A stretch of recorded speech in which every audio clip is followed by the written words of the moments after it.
आशा है आप सब अच्छे हैं। कोरोना संक्रमण से पूरी तरह सुरक्षित, सोशल डिस्टेंसिंग और आइसोलेशन का पालन करते हुए आपका रोजगार भी सुरक्षित है और आपके पास पर्याप्त राशन है। वुहान से जो कोरोना का सफर शुरू हुआ था, तमाम देशों तक होते होते भारत आया और भारत का बुनियादी स्वास्थ्य ढांचा पूरा हिलाते हुए अर्थव्यवस्था को भी, इकोनॉमी जो लॉकडाउन जिसका हम लोग पालन कर रहे हैं, ये इकोनॉमी का लॉकआउट साबित हुआ। जो इस वक्त हालात हैं, यद्यपि कोरोना वैश्विक महामारी से देश बहुत मजबूती से लड़ रहा है, उसमें आप और हम सब शामिल हैं। बहुत नमस्ते आप सबको। मैं उम्मीद करती हूँ आवाज मिल रही है आपको। तो पीएम केयर्स फंड में हम सभी लोग डोनेट कर रहे हैं। जो नहीं भी कर रहे हैं तो वो ग्रुप सी हो या ग्रुप डी हो या वो पेंशनर्स हो या वो ज्ञात अज्ञात, even Resident Doctors Association Lady Hardinge Medical College की डॉक्टर का भी कहना है कि हम खुद कोरोना वॉरियर्स हैं, हमारा भी एक दिन का वेतन कट गया। तो पैसा तो ऑब्वियसली सरकार के पास जा रहा है, लेकिन जो सुविधाएं हैं उसका मैं एक जिक्र करना चाहूंगी। 123 जिलों में वेंटिलेटर नाम की कोई चीज नहीं है। 143 जिलों में एक भी सघन चिकित्सा से संबंधित आईसीयू बेड नहीं है। 183 जिलों में 100 से भी कम आइसोलेशन बेड्स हैं। और उत्तर प्रदेश, बिहार और असम की तो बात ही मत करिए, क्योंकि सिर्फ उत्तर प्रदेश के 34 जिलों में एक भी आईसीयू बेड नहीं है। कोई नहीं, 33 करोड़ का हम लोग दिया जलाते हैं, बड़ी बड़ी मूर्तियां बनाते हैं, 2-4 बेड नहीं है तो it's not a very big deal. Madhya Pradesh के 55 में 31 जिलों में एक भी आईसीयू बेड नहीं है। ये पत्रिका की रिपोर्ट है, आई पोस्ट इट।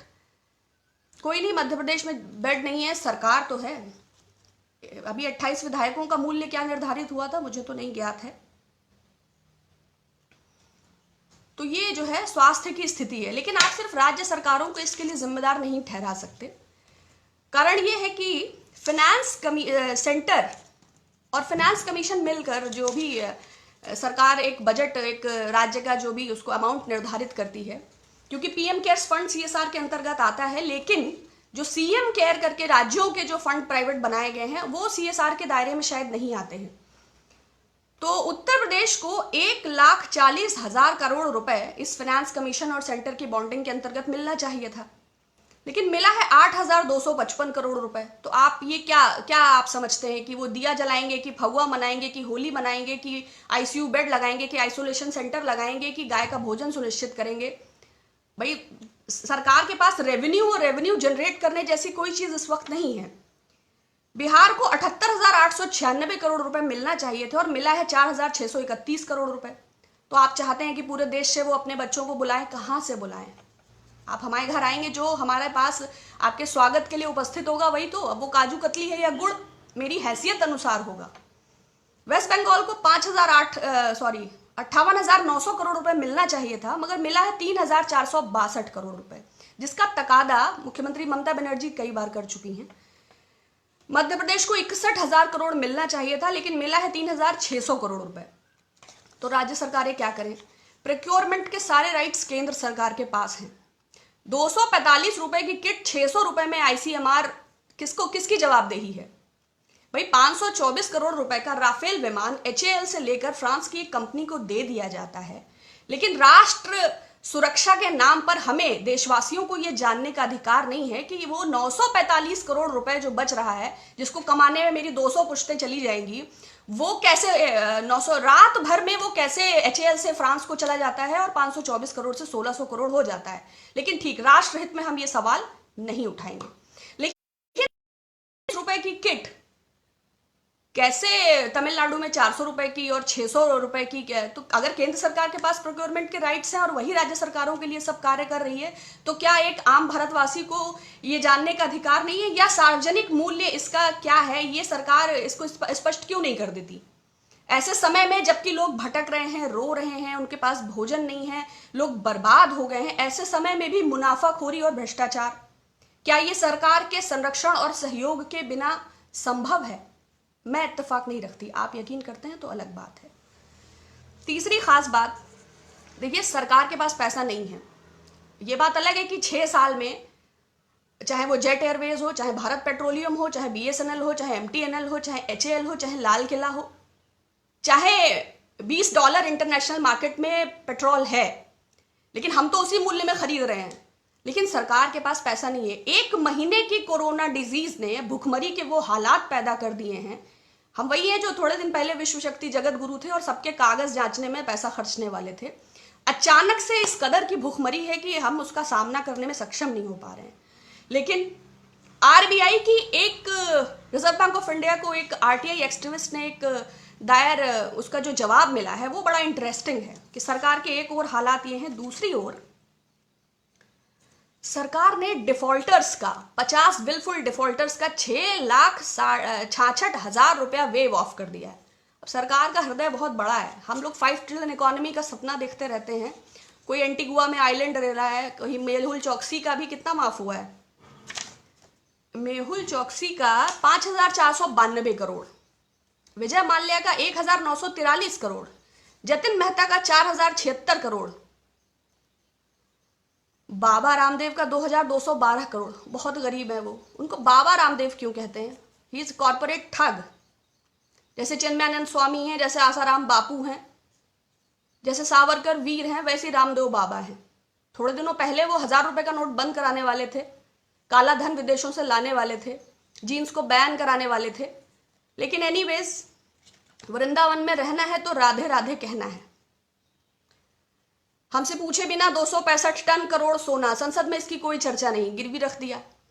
भाई बादशाह सलामत के जहन में कोई ख्याल आया कि 8 बजे के बाद ये नोट कागज के टुकड़े हैं, तो वित्त मंत्री से इससे सलाह करने की कोई आवश्यकता नहीं है। बादशाह सलामत ने ये फैसला ले लिया कि उत्तर प्रदेश में सरकार बनानी है तो नोटबंदी तो करना है, और चैनल्स को आप ऑथराइज करिए कि वो चिल्ला चिल्ला के ये बताएं कि काला धन आएगा, आतंकवाद जाएगा, नक्सलवाद की कमर टूटेगा। और लोगों का क्या है, they are busy with Photoshop industry, they are busy with so many things are there even though. लेकिन बैंक फ्रॉड का इतना बड़ा अमाउंट, 32,868 टोटल बैंक फ्रॉड्स हैं और 100 करोड़ के बहुत सारे लोग इसमें इन्वॉल्व हैं। मैंने सिर्फ 2 ही 4 नाम लिए हैं। इसमें आप समझते हैं कि तुम मुझे खून दो मैं तुम्हें आज़ादी दूंगा, तुम मेरा रोल वेव ऑफ करोगे तो हम भी तो तुम्हें कुछ देंगे। क्या बिना किसी अंडर टेबल 60 गांठ के इतना हजारों हजार करोड़ रुपए, 6,66,000 करोड़ रुपए वेव ऑफ हो गया? वैसे सरकार स्पष्ट नहीं करेगी, लेकिन भारतीय जनता पार्टी के कुछ भारी भरकम चंदे हैं, कॉर्पोरेट चंदे। Gupta coal India private limited, coastal projects, diamond power infrastructure, electrotherm India, और भी बहुत सारे होंगे। लेकिन खैर, देश नहीं बिकने देंगे, देश को किसी भी हालत में नहीं बेचना है, और हमारी धर्म और संस्कृति खतरे में है। न मालूम कब तुर्कों और मंगोलों का आक्रमण हो जाए और हमें जाके हिंदू कुश की पहाड़ियों में छुपना पड़े। तो प्लीज़ आप अपने हेरिटेज और अपनी संस्कृति को बहुत मजबूती से पकड़िए, और बाकी अच्छा होगा। दूसरा, रतन राजश्री ने बहुत बार PM फंड के लिए मुझे बोलने के लिए कहा, बहुत कुछ विशेष है। देखिए, लॉकडाउन बिना किसी जांच पर, बिना किसी योजना के हुआ। हालांकि इस सरकार में सब कुछ बिना योजना के होता है, लेकिन हमारे पास एक व्यवस्था है, नेशनल डिजास्टर मैनेजमेंट एक्ट 2005। इस मैनेजमेंट डिजास्टर एक्ट 2005 के अंतर्गत 62 सेक्शन 62, इसमें एक नेशनल डिजास्टर मैनेजमेंट अथॉरिटी का जिक्र है। प्राइम मिनिस्टर ऑफ इंडिया के अध्यक्षता में 9 सदस्यीय, एक 9 मेंबर की एक अथॉरिटी, एक कमेटी ऐसी बनेगी, नेशनल अथॉरिटी। उसके बाद एक गवर्नमेंट ऑफ इंडिया के अंतर्गत नेशनल एग्जीक्यूटिव काउंसिल भी बनेगी, जो एक नेशनल प्लान बनाएगी आपदाओं से संबंधित। जैसे केरला में फ्लड्स आया, जैसे अर्थक्वेक आया, जैसे केदारनाथ में हुआ, जैसे केरला में बस्ती, इससे संबंधित कहीं भी देश में कुछ होता है तो राज्य स्तर पर भी और केंद्र स्तर पर भी। अब कोविड-19 जो है ये राष्ट्रीय आपदा है, तो आपको अगर पता हो तो बताइएगा कि यदि ऐसी कोई नेशनल कमेटी, कोई ऐसी नेशनल अथॉरिटी, कोई ऐसी नेशनल एग्जीक्यूटिव काउंसिल जिसने कोविड-19 के ऊपर कोई नेशनल प्लान बनाया हो, जब बनाई नहीं गई तो आपको पता कैसे चलेगा? लेकिन ऐसा हमारे प्रावधान है। इसी एक्ट के अंतर्गत धारा N12, इसमें guidelines for basic minimum standards of relief, मतलब आपदा प्रभावित लोगों के लिए आधारभूत shelter, food, drinking water, medical cover and sanitation, अब शेल्टर तो आप देख ही रहे हैं, क्वारंटीन सेंटर्स के वीडियो आप देखिए, डॉग्स की तरह फूड और वाटर उन्हें फेंक के दिया जा रहा है और बहुत सारे मजदूर वहां से भाग भी रहे हैं। जो नहीं भाग पा रहे हैं वो भूखे हैं, वो रो रहे हैं। लेकिन जो फेंक के दे रहे हैं उनकी मानवता पे सवाल ना उठाइए, क्योंकि उनके पास पर्सनल प्रोटेक्शन इक्विपमेंट्स नहीं है। तो संक्रमण के खतरे के चलते वो बेचारे क्या करें, उनको जान भी अपनी बचानी है। कोई रेनकोट पहन के इलाज कर रहा है, कोई हेलमेट लगा के इलाज कर रहा है, कोई सर पे गार्बेज वाला बैग पन्नी बांध कर चल रहा है। वो मेक इन इंडिया कहाँ है वैसे, जो ग्लव्स भी नहीं बना पा रहा है, जो अली बाबा से पेटीएम आएगा, अमेजॉन पूरे भारत में दिखाई देगा, सारे डिजिटल कमर्शियल प्लेटफॉर्म्स अब्रॉड से हैं। और एनीवेज, तो शेल्टर का हाल ये है। फूड का आपको पता ही है, 6-6 फीट पे लाइनें लगी हैं और तमाम रेड़ी वाले, खोंचे वाले, ठेले वाले, पान वाले जो स्वाभिमान से 200-250 रुपए रोज कमाते थे, आप उनकी तुलना भिखारियों से नहीं कर सकते। वो लाइनों में लगकर 2-2 किलोमीटर जाके खिचड़ी खाने के लिए मजबूर हैं। और राशन का वितरण क्या हो रहा है मुझे बार बार नहीं कहना उस पर। ड्रिंकिंग वाटर का, बाकी मेडिकल कवर एंड सैनिटेशन को लेकर सरकार बहुत गंभीर है। सीधा बरेली के मजदूरों पे कीटनाशक का स्प्रे कर दिया, it's all sanitized. Then special, इस एक्ट में special provisions for widows and orphans and इसमें कॉम्पनसेशन का भी। विडोज एंड ऑर्फन मतलब इस आपदा के दौरान जिन लोगों की मृत्यु हुई, जैसे अभी इसमें ऑर्फन्स, आपने देखा होगा थोड़े दिन पहले बिहार के पूर्णिया में एक 150 किलोमीटर मजदूर अपने परिवार के साथ पैदल चला, 145 किलोमीटर वो चल गया था और उसके घर से 12 किलोमीटर दूर उसकी 13 साल की लड़की की मौत हो गई रास्ते में। ऐसे लोगों के लिए ही ये प्रावधान है, लेकिन ये अखबारों में भी जगह नहीं पा रहे हैं, टीवी में भी जगह नहीं पा रहे हैं। तो कॉम्पनसेशन का सवाल इस सरकार से उठाना, मध्यम वर्ग की कमर टूटी हुई है, 12 से 14 करोड़ लोग अपना रोजगार गंवा चुके हैं, करोड़ों आदमी सड़कों पर पलायन का शिकार है, भुखमरी रुकने का नाम नहीं ले रही है। लेकिन हिंदुस्तान के निजाम विलफुल डिफॉल्टर्स का हजारों करोड़ रुपया माफ करके नए भारत की ताबीर लिख रहे हैं। इसमें धारा 13 के अंतर्गत लोन की भी चीजें हैं और भी कि कितना इंटरेस्ट दिया जाए, कितना वेव ऑफ किया जाए, कैसे लोगों का रोजगार सुनिश्चित हो, कैसे उनकी मदद की जा सके। लेकिन ऐसी किसी काउंसिल, ऐसी किसी अथॉरिटी, ऐसी किसी नेशनल डिजास्टर मैनेजमेंट कमेटी का कोई जिक्र किया ही नहीं गया, क्योंकि भारत के जो, हिंदुस्तान के जो बादशाह सलामत हैं, उन्होंने राष्ट्र के नाम संदेश दिया और एक घोषणा की और 4 घंटे में भारत सड़कों पे आ गया। जब राज्य के मुख्यमंत्रियों से मशवरे की आवश्यकता नहीं है तो राज्य के देशवासियों को तो कोई गिनती ही नहीं है। वो जो 1000-2000 उद्योगपति हैं उसके अलावा भारत में कोई नहीं रहता है। बस वो लोग थाली और ताली बजाने के लिए हैं कि प्रति मेरे 130 करोड़ भारतवासियों दिया जलाइए। मेक इन इंडिया में दिया ही बनाना शुरू कर दीजिए, बाद में जलाने के काम आएगा। बाकी तो आपकी सारी योजनाएं, get up India, set down India, shut up India, whatever it is. Then सबसे the most important thing is धारा 4(6) नेशनल डिजास्टर रिस्पॉन्स फंड। ये इस डिजास्टर मैनेजमेंट एक्ट का सबसे इंपॉर्टेंट और प्राइम पार्ट है।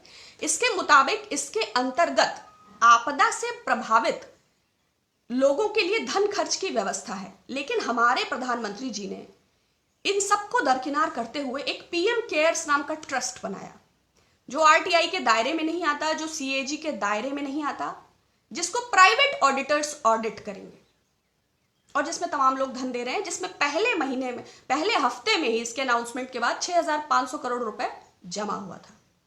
लेकिन उसको लेके कोई पारदर्शिता अभी तक प्रदर्शित नहीं हुई। जब राज्य सरकारों को मिला नहीं, मध्यम वर्ग को राहत नहीं, किसी प्रकार की कोई घोषणा नहीं, तो इसका फंड कहाँ है? जाहिर बात है प्राइवेट ऑडिटर्स ऑडिट करेंगे तो हम इस पर सवाल नहीं उठा सकते। और अगर कानून में, डिजास्टर मैनेजमेंट एक्ट में इस बात का प्रावधान है कि नेशनल डिजास्टर रिस्पॉन्स फंड रहेगा और उसको वो काउंसिल प्राथमिकता और आपदा प्रबंधन के आधार पर खर्च करेगी, तो पीएम केयर्स बनाया क्यों गया? हालांकि इसका उत्तर नहीं मिलेगा। दूसरा, इसमें नेशनल डिजास्टर मिटिगेशन फंड का भी प्रावधान है। ये धारा 4(7) है। मिटिगेशन क्या होता है मुझे पता नहीं था, तो मैंने इसको गूगल किया।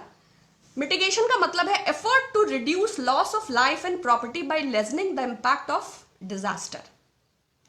मतलब आपदा से प्रभावित लोगों के जनजीवन की क्षति को कम करना इस मिटिगेशन फंड का उद्देश्य होगा। लेकिन जब उस पूरे कानून को ही दरकिनार कर दिया तो क्या सुनिश्चित होगा? सरकार के पास ना कोई नेशनल प्लान है, ना कोई प्रदेश स्तरीय प्लान है और ना कोई जिला स्तरीय प्लान है। सरकार, कहने में अजीब है, वसूली में लगी है। कहाँ कहाँ क्या क्या बेचा जा सकता है, 6 बरस में और क्या क्या रह गया है जिसको बेच कर हम अपने प्राइवेट फंड को सिक्योर करें। सरकार के पास ना कोई पॉलिसी है, ना कोई काउंसिल है, ना कोई योजना है, ना कोई प्लान है, और हम आप घरों में लॉक हैं। हम तो मोमो और पानी के बताशे बना रहे हैं, बच्चे टिकटॉक बना रहे हैं और प्रधान सेवक मूर्ख बना रहे हैं। चलिए, आज के लिए पीएम केयर्स के लिए कई लोगों ने बोला था, जो मुझे विधिवत जानकारी मिली उस आधार पे मैंने अपने विचारों को रखा है। आशा है आप सब कुशल से हैं। अपना ख्याल रखिएगा, आगे विषयों पर जरूर बात होगी। Thank you so much.